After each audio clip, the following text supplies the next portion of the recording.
Fuga para a embaixada. Imagens mostram que Bolsonaro se escondeu na sede diplomática da Hungria em Brasília. O caso pode complicar a situação dele no STF. Os milicianos e a polícia corrupta. Os irmãos Brazão e o delegado Rivaldo, acusados pela morte de Marielle, são o retrato da ligação entre crime e política no Rio de Janeiro. Lula manda novos sinais para os militares às vésperas do 31 de março. Ele elogiou as Forças Armadas ao batizar o novo submarino entregue pela Marinha Brasileira. Eu sou o Rodrigo Viana e esse é o Tempero da Notícia, que está começando agora.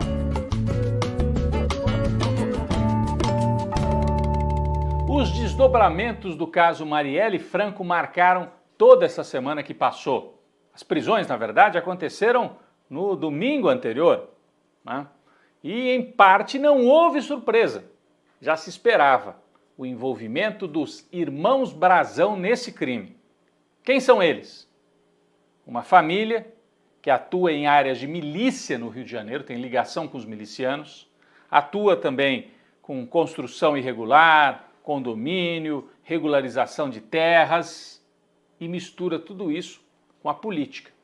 O chefe do clã é o Domingos Brazão, que já foi político, deputado estadual, hoje ocupava o cargo de conselheiro do Tribunal de Contas do Estado do Rio.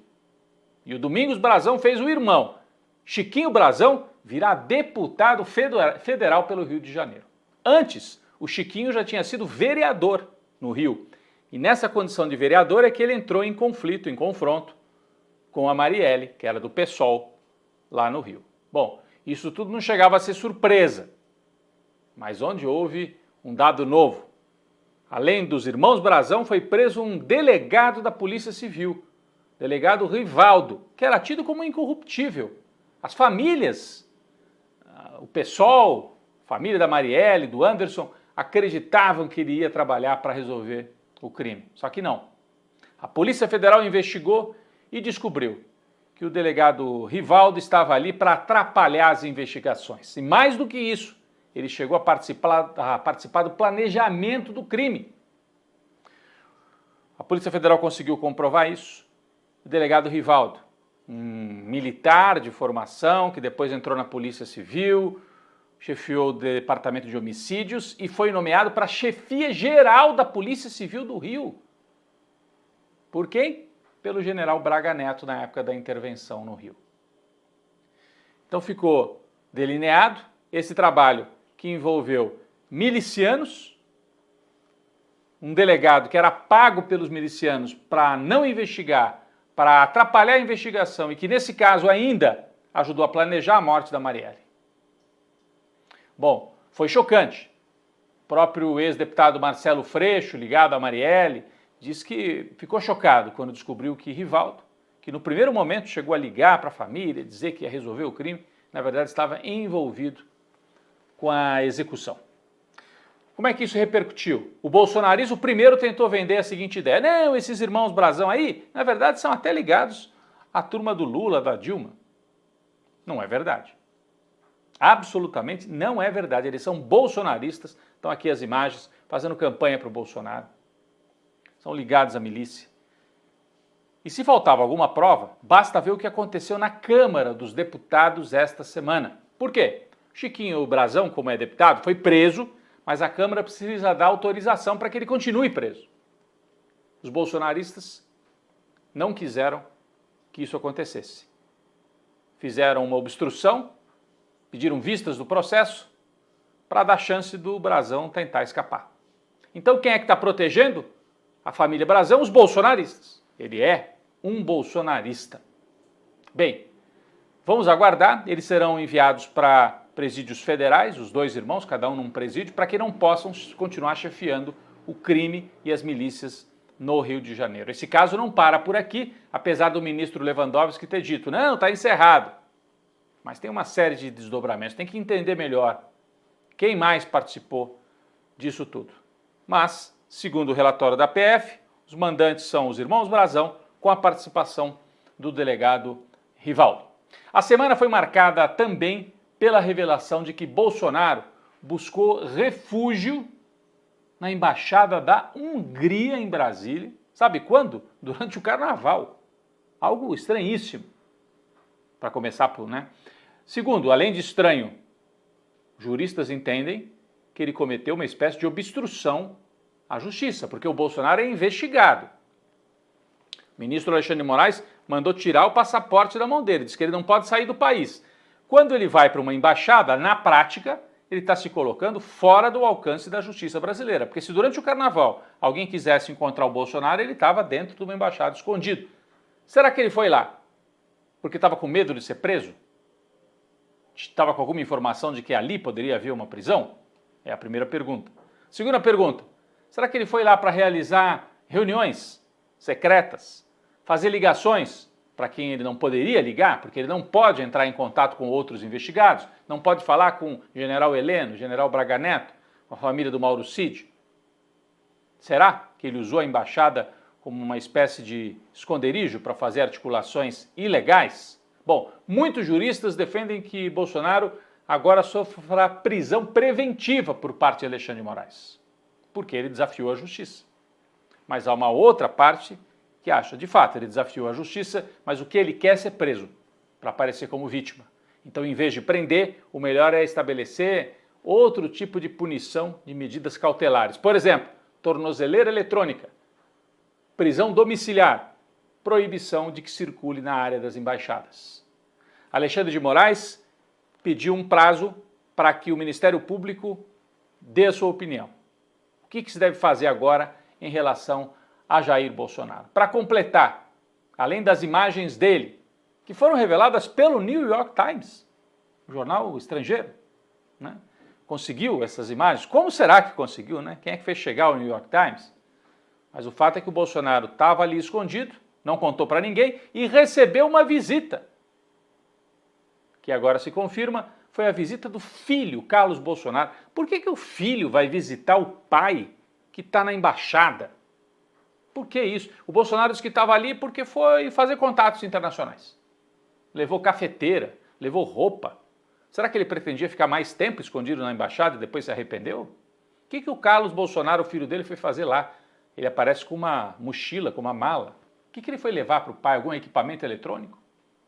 São perguntas que ainda estão para ser esclarecidas. Bom, esta semana também do lado do governo, o presidente Lula, né, quando a gente se aproxima dos 60 anos do golpe, deu novos sinais para os militares. Elogiou as Forças Armadas aqui nesse evento, quando a Marinha Brasileira apresentou um novo submarino feito em parceria com a França, com tecnologia francesa, até por isso o presidente francês, o Macron, também estava ali. Lula elogiou bastante os militares, o que é entendido como um sinal.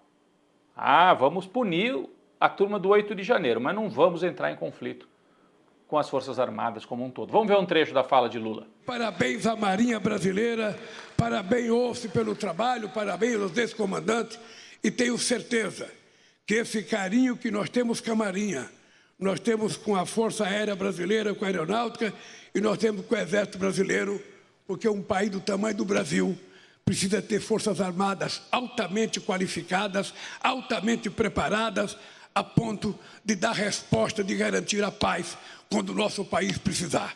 A visita do Macron ao Brasil tinha esse interesse, né, próximo da questão da tecnologia do submarino, mas também é uma oportunidade para Lula e Macron aparecerem juntos na foto. Presidentes que se opõem à onda de extrema-direita no mundo. Se o Bolsonaro se alia com a Hungria, que é governada por Viktor Orbán, que é um dos líderes da extrema-direita, então é Bolsonaro com a Hungria, com Netanyahu, com Trump. Do outro lado, Lula se reúne com Macron, que é um líder democrático, não é de esquerda, mas é de centro democrático, para mostrar nós também estamos unidos para nos contrapor à onda da extrema-direita, que cada vez fica mais volumosa no mundo.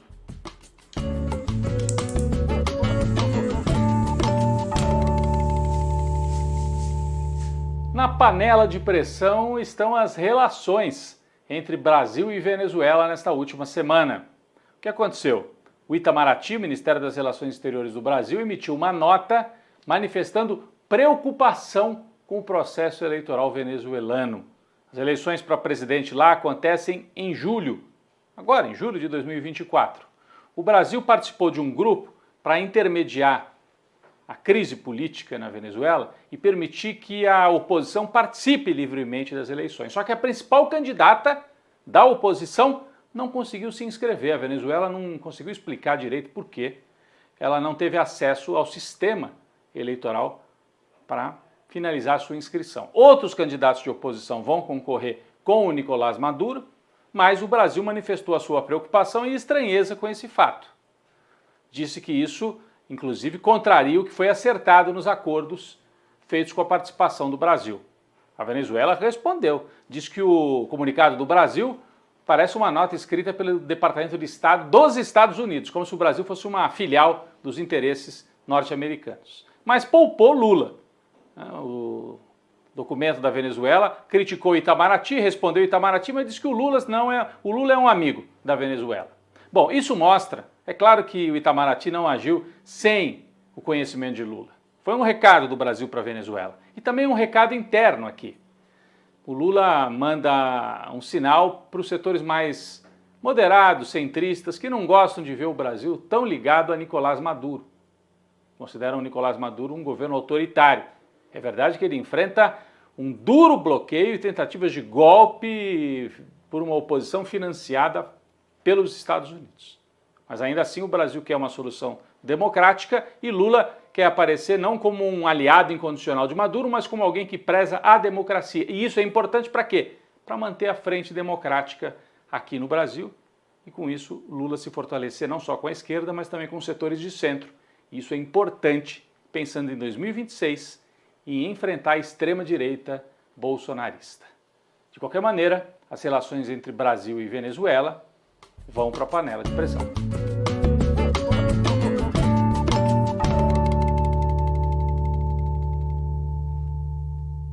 Nosso cafezinho esta semana para o craque Vini Júnior, que mais uma vez marcou presença não só pelo bom futebol, mas pelas falas fortes contra o racismo.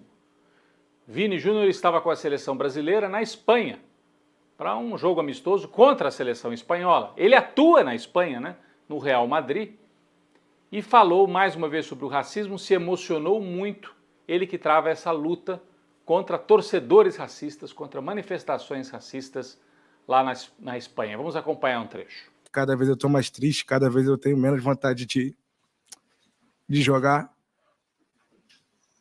mas eu vou seguir lutando todos os dias.